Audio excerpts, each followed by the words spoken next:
मसीह की praise the Lord faith लेबेवंदर के ministry फ्लम prayer centre तरफ से आप सबको सुबह के जय मसीह की। पिछले 3 महीने से परमेश्वर हम सबको संभाला। जनवरी 1 तारीख से लेके 31 मार्च तक परमेश्वर का अनुग्रह हमारे साथ था। इस आज के दिन नया दिन देख रहे हैं, मंगलवार के दिन, इस अप्रैल महीने का पहला दिन है। आज मैं आपके पास में आज के वायदा वचन बोलना चाहूँगा। आइए उस वायदा वचन को देखेंगे। अप्रैल महीने का वायदा वचन, गिनती किताब 18 अध्याय उसके 20वां वचन, नंबर्स 18 चैप्टर वर्स 20। फिर यहोवा ने हारून से कहा, इज़राइल के देश में तेरा कोई भाग न होगा और ना उसके बीच तेरा कोई अंश होगा। उनके बीच तेरा भाग और तेरा अंश मैं ही हूं। यहां पर परमेश्वर हारून से बातें कर रहे हैं और वहां जितने भी लेवी है उनसे प्रभु परमेश्वर बातें कर रहे हैं। क्या कर रहे हैं कि इज़राइल को जैसे वो लोग मिस्र देश से निकल के वो लोग कहाँ पर आए, इस्राएल देश में आए और वहाँ कनान देश में आकर के इज़राइल पूरा लोग को बांट रहे थे। तब जो बाग है इज़राइल के अंदर, वहाँ यानी मैं फिर से पढ़ता, बड़े ध्यान से सुनिएगा। लिखा है, फिर यहोवा ने हारून से कहा, इज़राइल के देश में तेरा कोई भाग न होगा और ना उनके बीच में तेरा कोई अंश होगा। उनके बीच में तेरा भाग और तेरा अंश मैं ही हूँ। यानी इज़राइल में और जमीन जायदाद उसमें कुछ भाग नहीं है, कोई अंश नहीं है, लेकिन मैं ही तेरा भाग और तेरा अंश। हालेलुया। परमेश्वर स्वयं उसके अंग, उसके भाग करके वचन में लिखा हुआ। इसलिए आज मैं आपके सामने एक टॉपिक पर मैं बात करना चाहूँगा। Believers greatest inheritance is God's portion. विश्वासी की सबसे बड़ी विरासत परमेश्वर का भाग और उसके अंश है।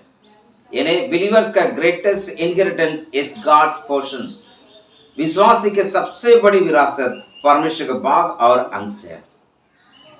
जैसे मैंने कहा, वो लोग जैसे कनान में आया और विश्वासी सारे इज़राइल को छोड़ के लेवी को कहा और लेवी लोगों को और हारून से कहा, नहीं, लेकिन मैं ही तेरा भाग और तेरा अंश हूं करके प्रभु ने कहा। ये जो शब्द कहा ना, मैं ही और उनके बीच में तेरा भाग ना होगा और तेरा अंश और भाग मैं ही हूं, जैसे प्रभु ने कहा, तुरंत लेवी लोग बहुत बड़ा धनवान हो गए, बहुत बड़ा धनवान हो गए। कैसे? वो चीज़ मैं आपको बोलना चाहूँगा। इन्हें उनके पास जितने भी जायदाद है, जितना भी जमीन है, मटेरियल ब्लेसिंग बोलते हैं इसका, है ना, उसका कुछ भी उनको नहीं दिया गया, लेकिन परमेश्वर का खुद का इनहेरिटेंस यानी परमेश्वर का खुद का जायदाद वो लोग बन गए। क्योंकि परमेश्वर कौन है? वो सारा यूनिवर्सल का और वो ऐसा परमेश्वर जो ब्रह्मांड का सर्व प्रभु है, वो सोवरिन गॉड, वो बड़ा सर्व प्रभु है और निर्माता है और सब चीजों का नियंत्रण करने वाला परमेश्वर। वो किसके बन गए? जो धन और दौलत, जमीन और जायदाद से भी ज्यादा वो आरोन के और लेवी के भाग और अंश बन गए। हालेलुया। सबसे बड़ा धन है ना, जो पैसा और जायदाद हमें मिलेगा वो आज रहेगा, कल चला जाएगा, लेकिन परमेश्वर स्वयं हमारा भाग, स्वयं हमारा अंश सबसे बड़ी बात है। इसलिए भजन संहिता में यदि पढ़ेंगे 16 अध्याय का 5 और 6 वचन में आपको पढ़ के सुनाना चाहूंगा। भजन संहिता 16 का 5, यहोवा मेरा भाग, मेरे कटोरा का हिस्सा है और मेरे बाट को निरंतर स्थिर रहता है। यानी वचन लिखा हुआ, यहोवा परमेश्वर मेरा भाग है और मेरे कटोरा का हिस्सा, यानी मेरा कमाने का, खाने पीने का हिस्सा वही है, और मेरे माप की डोरी मन भावने स्थान में पड़ी और मेरा भाग मन भावना है। हालेलुया। मन भरने वाले माप का डोरी है परमेश्वर का। जब हम परमेश्वर के ही भाग हैं, परमेश्वर के ही हम अंश बन गए हैं, तो सब कुछ है। इज़राइल को पूरा लोग को प्रभु ने कहा वहाँ जमीन होगा, जायदाद होगा, उनका अलग-अलग वो उनके लिए प्रभु अलग-अलग देगा। लेकिन मैं आपके लिए क्या दे रहा हूँ? खुद का बाग, खुद का अंश प्रभु दे रहा है। हालेलुया! इन्हें परमेश्वर मेरा जीवन का मालिक है और उसकी इच्छा है कि मेरे जीवन में, और उसकी इच्छा और उसकी योजना मेरे जीवन में पूरा होना है। उसके लिए उसकी योजना मेरे जीवन में शुरुआत हो रहा है ना? देखिएगा, ये परमेश्वर का ये मेरा यानी इस वायदा वचन में खास बात यह है कि हम परमेश्वर के बाग और अंश हैं। दूसरा तीमुथियुस 1:9 में लिखा है, जिसने हमारा उद्धार किया और पवित्र बुलाहट से बुलाया और वो हमारे कामों के अनुसार नहीं, यानी इसमें हमारा कुछ कमाने का कोई स्थान नहीं है, हमारा जो गमन करने का कोई स्थान नहीं है, लेकिन अपनी मनसा और उसी अनुग्रह के अनुसार जो मसीह यीशु में सनातन से हम पर हुआ है। हालेलुया! उसकी इच्छा के अनुसार, उसके मनसा के अनुसार, उसके अनुग्रह के अनुसार हमें वो भाग मिला है ना? तो इसमें इस प्रकार से आप कह सकते हैं, परमेश्वर मेरे डीएनए में पहले से लिख दिया। हालेलुया! डीएनए समझते हैं? लघु खून के अंदर पहले से परमेश्वर लिख गया। क्या लिख दिया कि आप ना केवल सिर्फ परमेश्वर का बाग है, लेकिन परमेश्वर के साथ संगी वारिस है। हालेलुया! ताली बजा के प्रभु के नाम को महिमा करिएगा।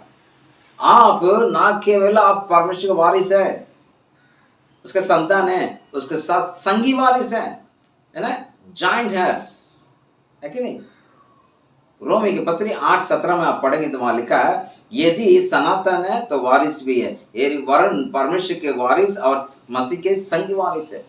तो देखिएगा, रोमी 8:17 में लिखा है कि परमेश्वर के हम संगी वारिस हैं, है कि नहीं? इसलिए परमेश्वर कहता बाग है भैया, आप चिंता मत करो। और इजराइल लोग हमेशा अपना वो जो बाग है, जो प्रभु ने उन्हें मतलब कैनान पर्वत में, कैनान देश में दिया हुआ, उस पर वो लोग घरों रहते थे। और उनको ये भी मालूम है परमेश्वर पहले से हमें वायदा किया, अब्राहम को जो वायदा किया उस वायदा के अनुसार मुझे वो मिलने वाला कौन से कैनान देश मिलेगा, है ना? और वो उनका स्पेसिफिक है, वो पक्का है, हमें मिलेगा मिलेगा मिलेगा, है ना? लेकिन वो लोग क्या किए? अपने परमेश्वर के बाग, परमेश्वर के अंक को कई बार खो दिए, कई लोग खो दिए। इजराइल में वो लोग कैनान देश को अपनाने के लिए पहले से विश्वास किए कि परमेश्वर ने वायदा किया, लेकिन जो परमेश्वर स्वयं का बाग और उसके जो अंश है उसको वो लोग खो दिए, क्योंकि वो सबके सब मेटेरियल ब्लेसिंग यानी धन दौलत पर उनकी आंखें थी। लेकिन लेवी और आरोन का प्रभु कहता है, पर्टिकुलरली कहता है, क्लियरली उनको एक पता था कि इस प्रकार लेवी को इस दुनिया में कोई बाग नहीं है, लेकिन मैं खुद उनके बाग हूं, मैं स्वयं उसके अंश हूं। इसलिए इफिसियों की पत्री 1:13 में क्या लिखा है? हम सबको मालूम है, इफिसियों की पत्री 1:13, और उसी में तुम पर भी जब तुम सत्य के वचन सुना जो तुम्हारे उद्धार का सुसमाचार है और जिस पर तुमने विश्वास किया, प्रतिज्ञा किया हुए आत्मा की चाप लगी है। और 14 में लिखा है, वह उसके मोल लिए हुओं को छुटकारे के लिए हमारे मिरास का वायना है कि उसकी महिमा की स्तुति हो। हालेलुया! यीशु मसीह के जब हम ग्रहण किए हैं, उद्धार के लिए सुसमाचार सुना, उस वक्त पवित्र आत्मा का चाप लग गया और वो उसे चाप क्या किया? छुटकारे के द्वारा हमारे मिरास के वायना है, मतलब हमारा जो परमेश्वर रखी हमारे स्वयं बाग है और उसके अंक है ना? पवित्र आत्मा के द्वारा हमें वो गारंटी देकर दिया गया, मतलब हम प्रभु के संतान हैं। इस दुनिया की जितने भी धन दौलत है उससे बढ़ करके उससे संतान होने की आशीष है, यानी यकीनन आप एक बड़े धनवान हैं, यानी यकीनन आप सारे आशीष को प्राप्त करने वाले, प्राप्त कर चुके हैं, ना कर वाले हैं लेकिन आप कर चुके हैं, इसका गारंटी है। यानी परमेश्वर कहता है जो वारिस है, वारिस का एक गारंटी है, बता रहा परमेश्वर, है ना? तो हमें क्या करना है? पहले ऑलरेडी परमेश्वर हमारे लिए डाउन पेमेंट कर दिया। किसका? बड़ी घर खरीदने जा रहे हैं, बहुत बड़ी बड़ी आशीष करने जा रहे हैं, उसका डाउन पेमेंट होता है ना, वैसे परमेश्वर हमारे लिए पहले से डाउन पेमेंट कर दिया है ना। तो इसका मतलब क्या है? आपको एंजॉय करने की जरूरत है।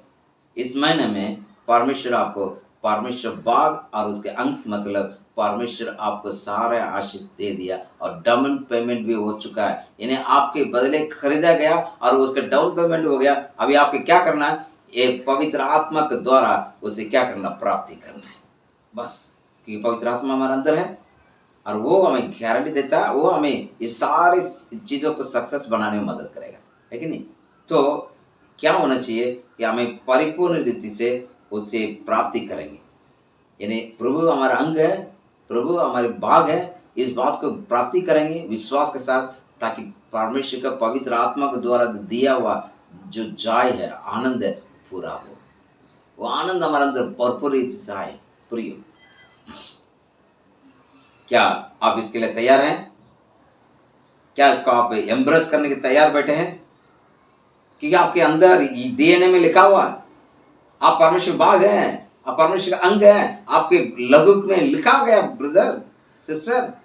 तो ये क्या है कि विश्वास की सबसे बड़ी विरासत परमेश्वर का बाग और उसका अंग है। हालेलुया। आज के दिन विश्वास करिएगा। बाकी सब लोग धन दौलत लेके वो सब परेशान हो गए, लेकिन अभी हम कैसे हैं? हम कैसे हैं?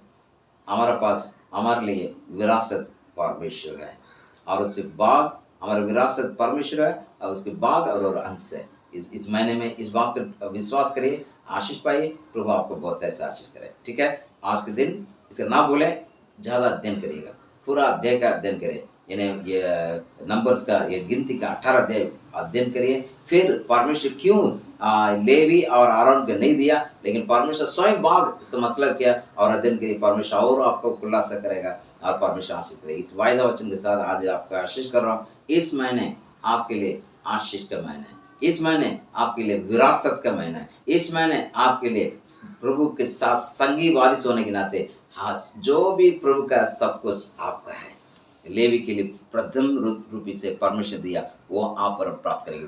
प्रभु के दास है, आप चिंता मत करो, मेरे पास पैसा नहीं है, मैं कैसे?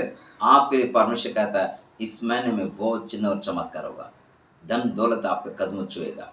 परमेश्वर से आशीष करें। ठीक है, thank you, God bless you. अभी हम प्रार्थना करेंगे। पिताजी धन्यवाद देते हैं इस वायदा वचन के लिए। प्रभु आपके वचन कहता है पिता परमेश्वर कि प्रभु लेवी के लिए बाग मेरा है, ये हारून तेरा बाग मैं हूँ, ऐसा आपने कहा प्रभु। दूसरा कोई धन दौलत नहीं मिला, लेकिन परमेश्वर स्वयं बाग मतलब जो दूसरों लोग से अमीर हम हैं। इसलिए हम धन्यवाद देते हैं। इस वचन अनुसार प्रत्येक आशीष करो और प्रत्येक जीवन में बड़ी उन्नति हो। आज के दिन इसका अध्ययन करते वक्त नयन खुलासा करिएगा और प्रकाशन और मिले। तेरा नाम महिमा ने मदद, पवित्र आत्मा हमें मदद करें। धन्यवाद देते हुए यीशु के नाम से प्रार्थना मांगते हैं, आमीन। आज के दिन प्रभु आशीष करिए। इस महीने पूरा परमेश्वर विशेष आपके साथ रहे। Thank you so much, God bless you, आमीन।